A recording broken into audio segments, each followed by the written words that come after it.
Setelah bayi tabung yang ketiga kemarin, itu dapat embrionya 6. 2 dimasukin, 4 ini aku PGTI, dicek kromosomnya. Terus habis itu 1 ternyata gugur dan masih ada 3. Bahwa angka kematian di Indonesia buat perempuan itu salah satu yang tertinggi adalah kanker serviks atau kanker leher rahim. Jadi kanker serviks atau kanker leher rahim ini bisa kita cegah sebenarnya. Jadi jangan ketakutan kalau 2 tahun nggak mens, mungkin karena selama masih menyusui. Kalau untuk jarak dari melahirkan sesar sampai ke sesar berikutnya, kalau kita udah langsung ngomong sesar berikutnya sih nggak ada jarak sebenarnya. Oh, jadi tapi bisa-bisa aja. Bisa-bisa aja. Maksudnya ya ada juga yang baru melahirkan, terus dia 2-3 bulan hamil lagi, 9 bulan kemudian dia sesar lagi dalam jarak yang paling itu berapa? Cuma setahun, ya bisa-bisa aja. Cuman artinya kalau kita bicara dari sisi yang lain, misalnya untuk bayi, bayinya berarti kan nggak full jadinya, nggak full dia dapat semuanya. Cuman kalau bicara soal resiko, tentu kalau udah di atas 3 kali sesar itu resikonya lebih tinggi.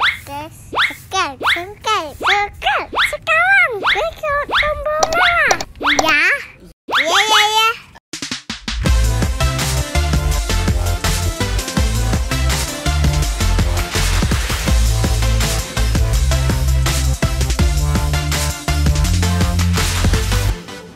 Hai, welcome to our YouTube channel, keluarga. Ya sudah, ya udah kali ya.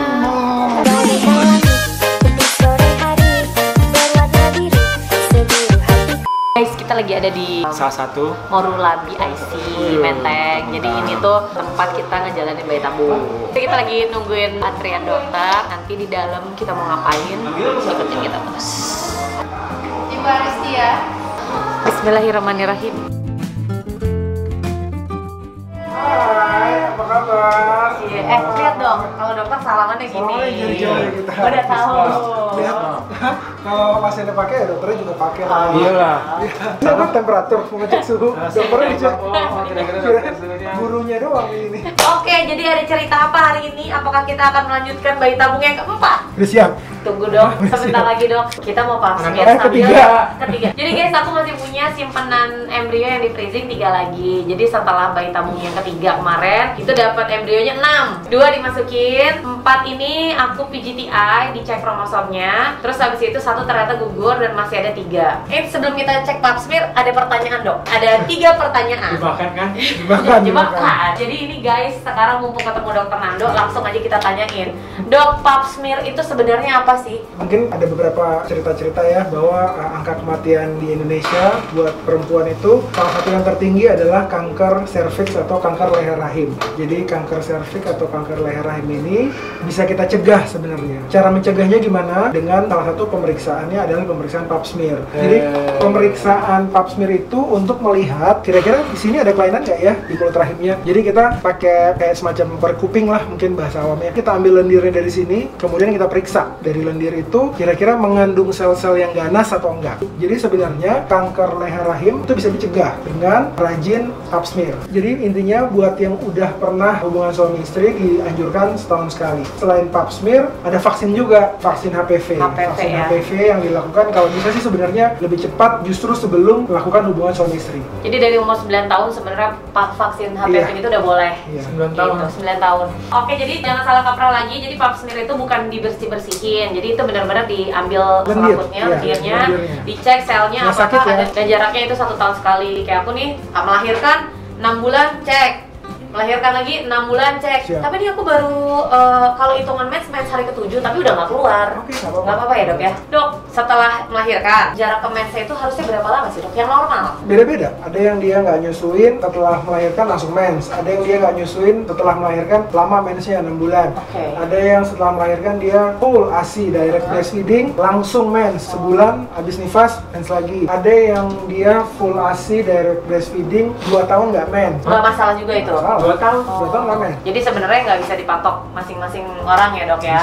Jadi jangan ketakutan kalau 2 tahun nggak mens, mungkin karena selama masih menyusui. Kalau 2 tahun nggak mens tapi tidak menyusui, itu harus dicek. Ada yang salah berarti. Satu pertanyaan terakhir. Ini kan kebetulan aku lahirannya itu melalui proses sesar. Sesar pertama, anak pertama lahiran, 3 tahun kemudian sesar. Sebenarnya jarak dari melahirkan pertama ke sesar selanjutnya itu minimal berapa lama? Dan maksimal berapa kali? Kalau sampai saat ini sih kita jawab yang maksimal dulu ya. Sampai saat ini sih setiap orang itu punya batas maksimal yang berbeda-beda karena pasca sesar berbeda-beda kondisinya. Ada orang yang baru sesar udah sekali, pas dia sesar yang kedua, dokternya ngeliat, wah nih sesar yang pertama dan kedua ini udah sangat sulit nih, penyembuhannya kurang oke. Nah itu tidak disarankan sebenarnya langsung untuk kita ngomong untuk hamil lagi yang berikutnya. Ada orang sampai udah 7 kali sesar itu aman, lukanya bagus, semua bagus tuh ada. Cuman kalau bicara soal resiko, tentu kalau udah di atas 3 kali sesar itu resikonya lebih tinggi. Jadi balik lagi ke masing-masing orang. Tapi dibalikin lagi ke masing-masing orang. Artinya memang penting banget diskusi sama dokter yang melakukan sesar terakhir.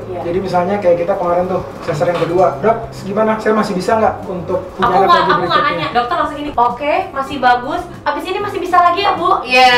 Biasanya itu harus ditanyakan. Jadi artinya harus didiskusikan. Tapi kalau tanya berapa kali maksimal, nggak ada maksimal sih. Selama bagus-bagus saja lanjut terus. Kalau untuk jarak dari melahirkan sesar sampai ke sesar berikutnya, kalau kita udah langsung ngomong sesar berikutnya sih nggak ada jarak sebenarnya. Oh, jadi tapi bisa-bisa aja. Bisa-bisa aja. Maksudnya ya ada juga yang baru melahirkan, terus dia 2-3 bulan hamil lagi, 9 bulan kemudian dia sesar lagi dalam jarak yang paling itu berapa? Cuma setahun? Ya bisa-bisa aja. Cuman artinya kalau kita bicara dari sisi yang lain, misalnya untuk bayi, bayinya berarti kan nggak full jadinya, nggak full dia dapat semuanya. Kemudian kalau dari bicara itu kalau sesar, tapi kalau mau ngomong persalinan normal, kadang kan ada orang anak pertama sesar tapi yang kedua pengen normal. Nah itu jaraknya sebaiknya di atas 2 tahun. Oke. Oh itu bisa tuh? Bisa kan waktu itu kita udah coba. Itu kalender, setelah kalender normal. Tahun lebih dikit baru program, kami 9 bulan kan masih 2 tahun baru bisa normal. Tereh. Oke dokter, apa karena kalau udah 2 kali nggak bisa normal. Pak maaf ya Pak, 2 kali udah nggak bisa normal. 2 kali sesar, itu yang dari yang pertama ke yang kedua. Kalau yang udah 2 kali sesar nggak dianjurkan untuk mencoba normal di persalinan udah yang ya. Ya udah kalau gitu jadi penting banget untuk konsultasi dengan dokter pribadi kalian. Kira-kira kalian kalau misalkan dari sesar mau sesar lagi, itu kesanggupannya seperti apa. Dokter Nanda terima kasih banyak. Ini nanti kita akan kasih tahu alat-alat untuk pap smear seperti apa. Mudah-mudahan tayangan ini bermanfaat. Jangan lupa like, comment, subscribe. Dadah. Buat periksa ya. Ini yang buat nanti ngambil lendirnya. Nih.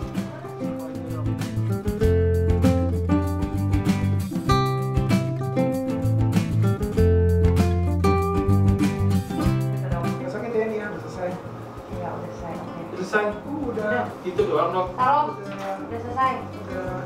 Ini sekarang kita USG ya. Oke. Pak, silakan masuk Pak, kita USG. Pak USG Pak, udah dicek Pak anaknya udah sampai di mana? Hah? Coba dicek. PCO ku. Hai PCO. Itu PCO ya dok ya? Oh. Nih tuh. Kok udah gede-gede dok telurnya? Udah bisa pembuahan dok alami ya? Kayaknya bisa dibuahin nih dok.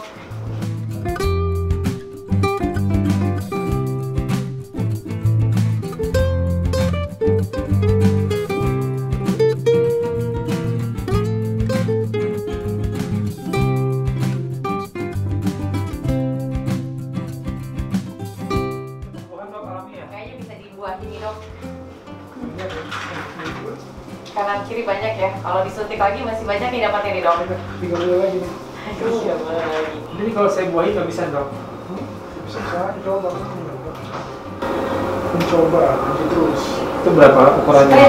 10. Langka nih lihat ya, langka lihat. 10. 10 kecil ya? Ya, hati-hati. Karena tadi ada telur kok satu gede. Minimal 20 ya dok? Minimal 20. Jauh banget. Harusnya masa subur ini? Belum kan, ini kan baru mindset kemarin tanggal berapa hari pertamanya? Ini pas hari ke-7. Oh iya, belum. Kan masa subur kalau siklusnya 30 hari antara hari ke-10 sampai hari ke-16. Udah selesai. Cek dulu. Stres.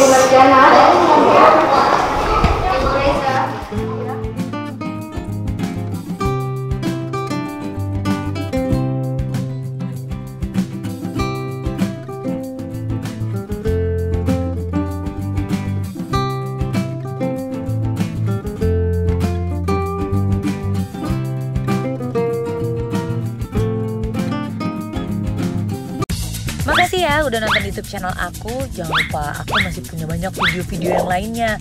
Jadi subscribe dong. Kalau kamu subscribe berarti kamu mendukung aku untuk terus berkarya. Aku hitung ya. 1, Di situ, iya betul. 2, 3. Pencet tombol merahnya. Terima kasih.